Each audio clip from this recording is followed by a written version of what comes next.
The Washington Post today broke some surprising news that as soon as next month, as soon as October, the House Judiciary Committee is preparing to hold hearings and call witnesses involved in hush money payments to ex-Playboy model Karen McDougal and adult film star Stormy Daniels.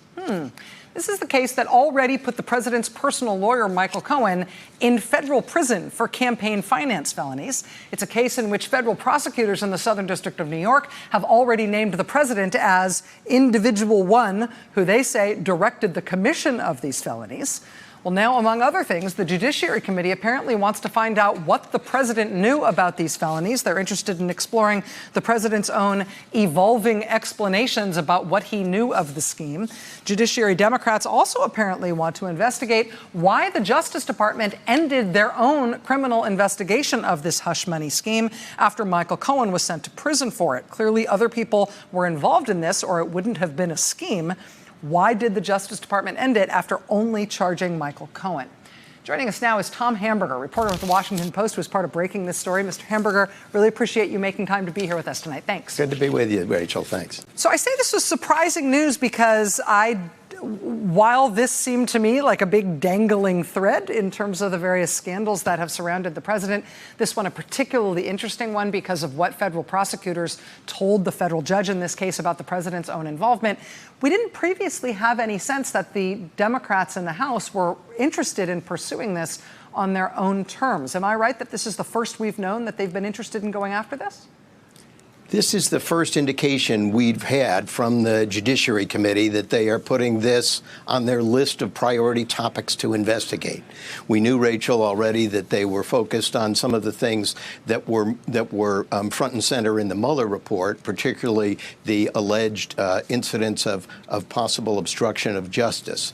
But this sixth case, this sixth matter involving the hush money payments had been very much on the back burner, and there was no definite sign that it was going to be investigated by the Judiciary Committee or other committees until just the last few weeks. The prospect of there being hearings on this in the House, I suppose, could go a couple of different ways. A lot of the high-profile witnesses that the committees have gone after, they haven't been able to get to come in to testify at all. When people have been able to come in and testify, more often than not, we have seen those people testifying behind closed doors. Do we have any sense as to whether or not the witnesses for this hearing, including presumably Stormy Daniels herself, who said today on Twitter, bring it, that she's willing to testify, do we expect that these hearings would be held in public, that these would be televised hearings rather than closed-door hearings?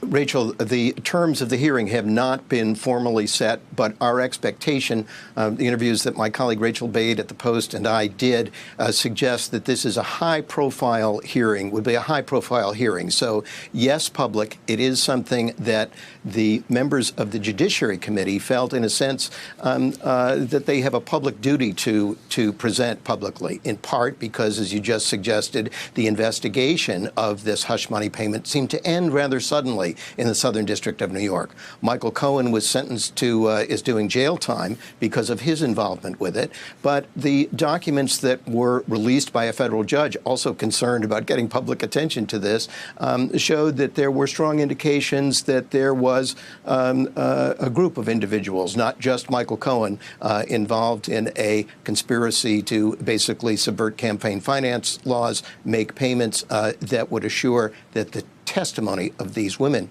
would remain quiet, at least, and not go public, at least not before Election Day.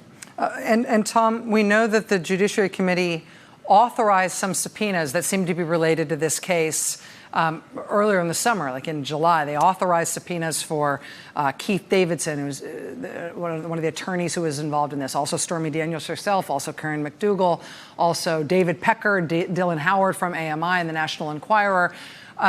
As far as we've been able to figure out here on the staff of my show, those subpoenas, while they got a lot of attention at the time, They were authorized by the committee, but as far as we can tell, they have not yet been served. Those people have not actually received those subpoenas. Is that true? That's what we understand as well, Rachel. There are reports that there have been some preliminary discussions with some of those people. And I wanted to turn back to a point you mentioned just a moment ago, which is that one of the reasons there's excitement about this particular case is that unlike the 5 obstruction cases, for example, where the judiciary and other committees have been frustrated in their investigation because the Trump administration has basically refused present or former administration employees to testify. In this case, you're dealing with employees and individuals, including those you just mentioned, who have never been employed by the administration and thus may not be subject to that sort of constraint. There's one other thing that I think it has the investigators' attention and has members of the committee eager to move forward, and that is, unlike some of the other investigations and subpoenas that have been issued for government documents, in this case, we know that AMI, the publisher of the National Enquirer, has turned over to the committee some documents already. So there are documents in hand, and there is a fair possibility of getting some witnesses to testify. The bottom line for the committee is the possibility of having some real drama at a public hearing, and I think that's where they're headed in early October. Tom Hamburger, reporter with the Washington Post. Tom, thank you very much for helping us understand this reporting that you broke with Rachel Bade. I really appreciate it. Thank you. All right, thanks. We got more news to get to tonight. Stay with us. Hey there, I'm Chris Hayes from MSNBC. Thanks for watching MSNBC on YouTube. If you want to keep up to date with the videos we're putting out, you can click subscribe just below me or click over on this list to see lots of other great videos.